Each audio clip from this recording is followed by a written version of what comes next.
What's going on, guys? Welcome back to Just Like Smith channel. In today's video, we are going to be trying to get, in this video I would love to get all of the blue parts that are blue underneath of Lgnd23, which is coil springs, 4 link arms front and rear, I think the track bar, the big brackets where the 4 link arms mount, a few other things. The wrap, I don't know if y'all watched the last video, but the wrap is completely off now. I don't even know if I showed it completely off in the last video, but I also got the grill peeled off completely. So the grill is back to being solid chrome, which I figured it would be paint matched, honestly, with this being a limited, but I guess the grills don't come paint matched. Like the bars are paint matched, or like this like weird smoke, which this grill actually is going to be getting paint matched white. So the 3 bars, I think there's 3 bars, 1, 2, 3, yeah. So the 3 bars that go across that used to be the green color will be white, and then the whole grill surround will be white, and the ram lettering will be white. And that's actually going to go on a couple of videos back. We done the 5th gen 2022 5th gen. This grill will end up going on that truck. So the only thing that I haven't figured out just yet is the camera in the center. So if any of you Dodge guys know, if we can buy another camera and somehow install that front camera onto the 2022, I think it's a Bighorn or a Tradesman or something. I don't know the Ram trim package levels very well, but it does have cloth seats, and you can go back and check that video out. It does have the big 12-inch display just like in this one. So I was wondering if maybe we could somehow hook the camera up in the 2022 model, even though it's not a limited, of course. But anyway, we have the wrap completely off except for the rear bumper, which is what we're going to start on next. So I do have the front jacked up, and I'll show you guys how I've got this jacked up as well. We've got the 6.0 here in the shop because we have a few final things that we have to remove and take off before we can take it on the 19th to have the engine built. But anyway, we have all of the door handles off, and those are shipped out to Mid-South LED. So as soon as we get those back, we'll be doing an install video on those and letting you guys know what we think about them. So moving around here to the back, we do already have the license plate off. I just got to take the trailer hitch off, and then we're going to pull this rear bumper off. We should just have one plug right here. And then, I can't remember, I don't think this has the backup sensors in the bumper like the Ford. So, we should just have to take off the trailer hitch, which I don't think that we necessarily have to take off just to remove the back bumper. And then there's some bolts through here. So, we're going to take these bolts off. And then, this piece right here, I assume will get unplugged from the back side. See if I can fit these big jack stands right here under there. If not, then we're going to go to the frame with the 6 tons and probably use all 4 of them just for extra safety. In the front where the engine is, I always use the 12 tons. So these are 12-ton jack stands, which are very, very heavy duty. And then worst comes to worst, we do have our old 12 tons that are extended. So these are super, super tall 12 tons, and they are braced and welded up together really, really good. So my truck's set on those for, I don't know, probably 6 months. So anyway, guys, we are going to go ahead and set up a time lapse. I want to get this rear bumper off. I want to get the trailer hitch off, and I want to get the truck jacked up and all 4 wheels off. So as you can see, we have the 2 front wheels off, but I want to get all 4 wheels off. We're going to do the little spaceship mod right quick, and then I will check back in with you and let you know what we're going to tackle next, and if I found anything weird or suspicious. So let's go ahead and start this time lapse and get right into it.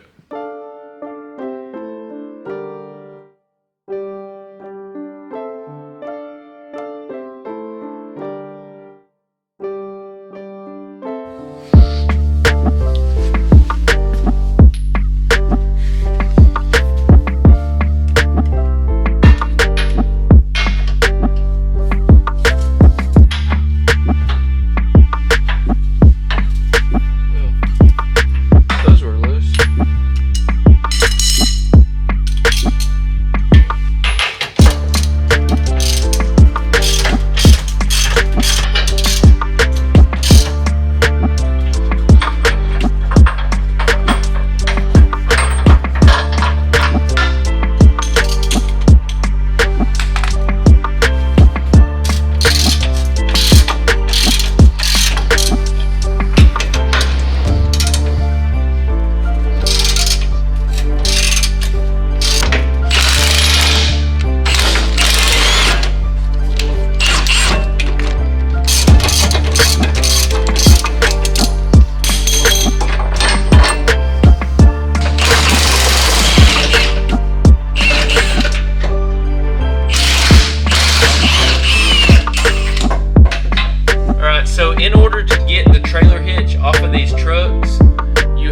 a bed bolt that goes up through the back of each one, and then you're going to want to jump up 2 more bed bolts and take those out as well.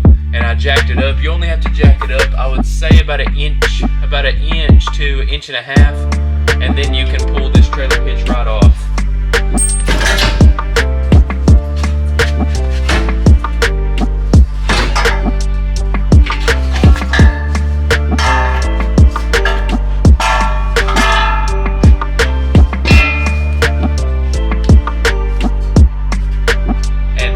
Trailer hitch is off, we're going to go ahead and set the bed back down.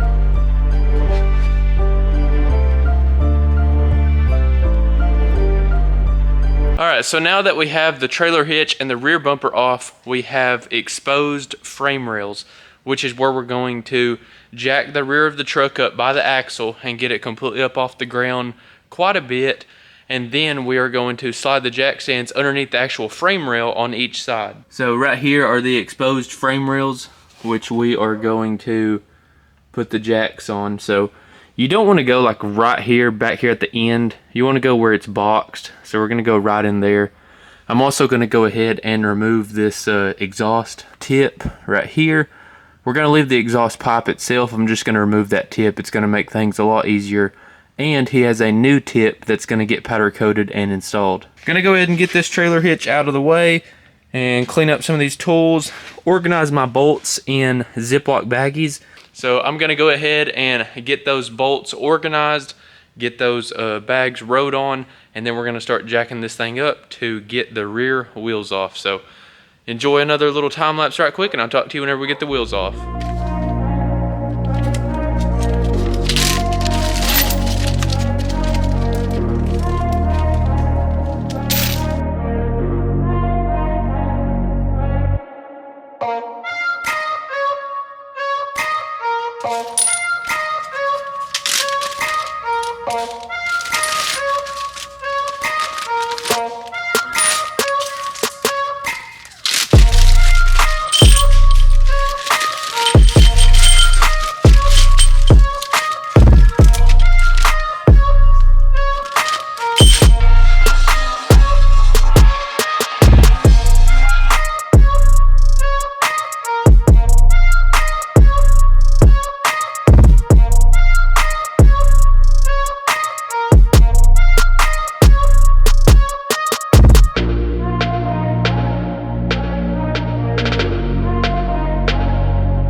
Okay guys, so as you just now seen, we've got the rear wheels off and we've got the front wheels off. The truck is up by the frame on jack stands. So I always get a lot of questions on like, why don't you use the 2-post lift and stuff like that? For one, just like room around it. And then two, on a lot of these trucks that I fool with, they have cradles. Like for example, the truck outside that we're doing the 20 to 22 inch striker kit on, it has a big cradle, so there's really nowhere to put the arms.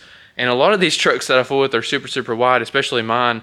So it's either really tight through the 2-post lift or it doesn't fit at all. I'm going to show you where I've got the jack stands at on these and what jack stands it takes to do this right. Definitely recommend doing this on concrete.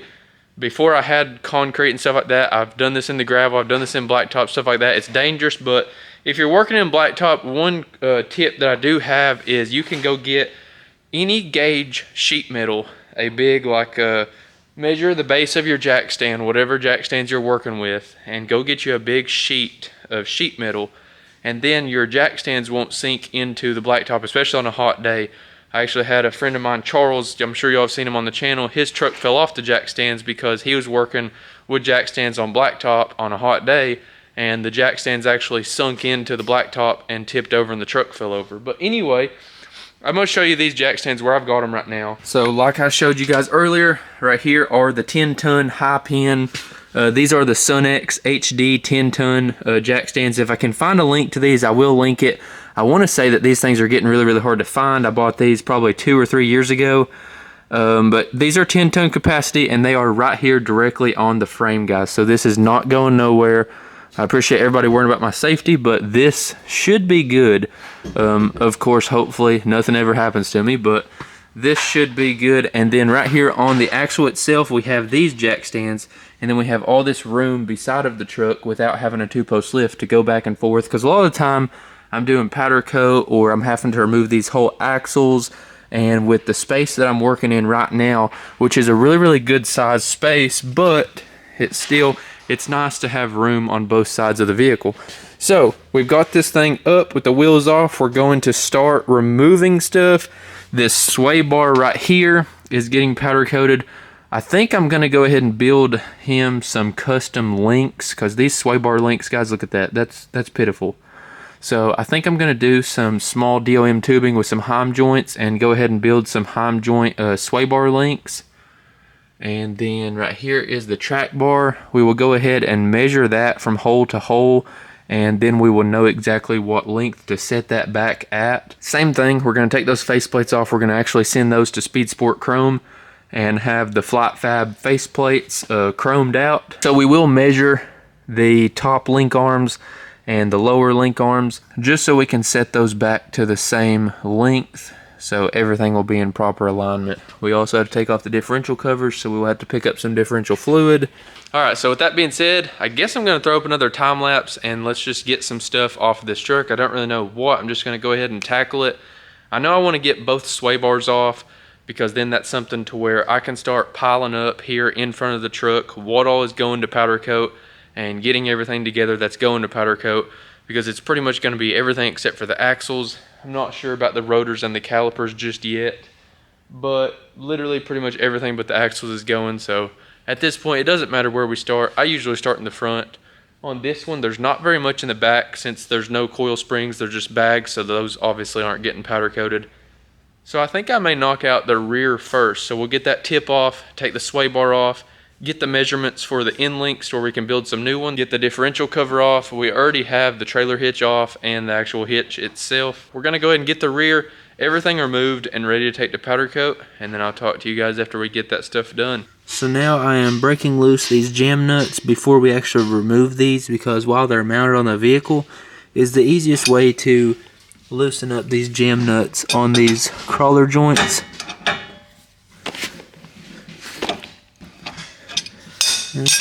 That wasn't very tight.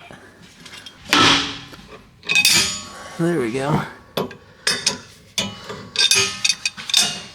Alright, so now that those are loose, I already loosened up both of those over there. So now we're going to jump back to the rear. Okay, that wasn't very loose. Alright guys, so we've got all of the jam nuts loosened up, so once we get to that point, all of the 4-link arms are ready to come off, front and rear. We've got the trailer hitch off, the rear bumper off, and now we're going to zip off these sway bars, and then after that I'm going to call it quits. The bed and the trailer hitch and all of this stuff has taken a little bit longer than anticipated. Then I've also removed the majority of the vinyl right here on the rear bumper, so we'll be done and ready to reinstall whenever we get everything back from powder coat, because obviously we have to put the trailer hitch on first before we reinstall the bumper. I will check back in with you guys tomorrow or the next day, which will be right now. So it's actually a couple days later, guys. Quite a bit done. I had to reposition the truck on the jack stands for the height that it's going to be at, which is the same height, but I just had to make it a little bit higher in the front. I know I told you that we put the jack stands right here. I did also go ahead and add some more right here in the front that are on the bottom of the frame, just because we may have to jack up from the back. So I want there to be jack stands in the front. I want there to be jack stands behind the 4-link, and then I wanted there to be jack stands all the way in the back. So that's super solid and safe. Also, back here in the back, there will be a video on that. I'm not sure if I posted this video before or after, but we got a new truck on the channel and we're going to be doing some build videos on it as well. So make sure you hit that subscribe button and stay tuned. This is going to be completely opposite of what you're used to on the channel. It's actually a gas truck, I will tell you that, and we are going low with it instead of high with it. So something a little bit different. I'm not really getting burnt out, guys, but I wanted something different and got a good deal. Couldn't pass it up. So yeah, we have a different truck on the channel. So we're going to have all kinds of content coming with that. So color match taillights, color match headlights, different fog lights, different headlights, all kinds of paint match work, a lowering kit install, maybe a supercharger install, and maybe even a built transmission, because I'm sure we would need that with the supercharger. But anyway, off subject. Let me show you what all we've gotten done. So here is where we are at. We've got the steering stabilizer brackets right there, the shock brackets for the reservoirs, the pucks and the coil springs, and the sway bar. We have the trailer hitch off. We also have that exhaust tip that's going to be going on. So this is pretty much the powder coat pile. So what I'll do is I will get a pile of everything that is going to sandblast and powder coat, and I will take a video of it or a picture of it, just so then we for sure don't have any missing parts or pieces. We know exactly how many pieces go and exactly how many pieces are coming back. These are the face plates. These are actually going to Speed Sport Chrome. We are sending those off to Speed Sport Chrome and having those actually chrome plated, because I think the Lgnd Supply Company team done a silver powder coat on these, and now they're like a gray. I'm pretty sure they done the like the super chrome powder coat, and it pretty much fades out and looks like garbage after a little while. But I could be wrong, but I want to say those used to be super chrome, and now they are almost like a Nardo gray color. So it's pretty weird how that stuff changes. The super chrome powder coat is not actual chrome plating, of course, and it doesn't hold up like it, and it doesn't look like it. So if you're wanting something to be shiny and chrome, have it chrome plated. It's very, very expensive, but just go ahead and save up and do it if you want that shiny chrome look. So moving back over here to the truck, pretty much the only thing that's left in the front of the truck, and sorry if I sound a little bit sick. My son actually, he's 8 months old and he has RSV right now. So y'all do whatever, prayers, all that stuff. Hope that he gets to feeling better. And I'm not really sick, but just like my nose is stopped up. And I think it's just this weather, man. This weather's garbage, but it's been a couple days since I filmed, so I just now got done just hustling and bustling and trying to get everything apart, because we got to get all this stuff to sandblast and powder coat so we can start reassembly as soon as possible. But anyway, right here is where we are at in the front. We have pretty much everything out except for the 4-link and then the 4-link bracket. So that stuff will be coming out next. The axle will be on jack stands. We are as well going to remove the drag link and probably remove the tie rod bar. And then I think we need to do a new track bar as well, because that one kind of hits the factory bracket. So if anybody has a flight fab kit, I don't know if your track bar has broken yet, but this track bar broke completely in half, and this is just some random aftermarket track bar, and it doesn't really fit the lift perfectly, because I do believe it's for like a 0 to so many inch lift application.